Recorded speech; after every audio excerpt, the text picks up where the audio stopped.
Hello there, Rabbi Dov Fink. This is Aaron. The rabbi who I was having the conversation with suggested that I send you pictures or some sort of diagram for how this oven was, and that turned out to be a lot of work, so I'm going to go ahead and show you a video of my oven. And this is it right here.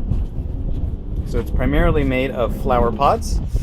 So inside here, it's a windy day, so there's kind of like some other foreign debris in here right now, which I'll probably clear out. For an insulation, I've got something called vermiculite. It's very, very, very lightweight. It's these little kernels here. So I've got a layer of rocks on top to keep it from flying away. Inside, you see the ash in the bottom for the last time that I was cooking. The oven can get up to 1,000 degrees easily, but I found that it's kind of unwieldy to be making matzah if you ever have any issues. So like these burnt singes are some of the last matzah that I left. As you can see, it gets very hot because that is very, very, very burnt. So basically how it is I have one rather large flower pot, as you can kind of see. And then here are two flower pots that are kind of stacked on top of each other. And on the bottom, as you can see that hole there, there's actually a bunch of other holes, which you can't really see because they're covered with ash, that allow for air circulation. As you can kind of see, you can see out to the bottom of the floor right there.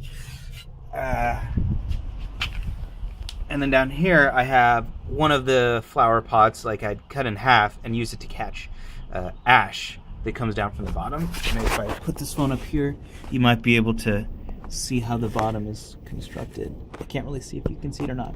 But you see all those holes, those are also cut into the flower pots above it. There's also a spacer between the flower pots that are inside and this large flower pot in order to keep the insulation, the vermiculite, from going in there, so that way there can be continuous airflow. So basically I light the coals on the bottom, slap the matzah on the side, and within a minute or two, depending on how hot it is, I'll have very, very, very cooked matzah very, very quickly. This whole setup cost me about $160 US.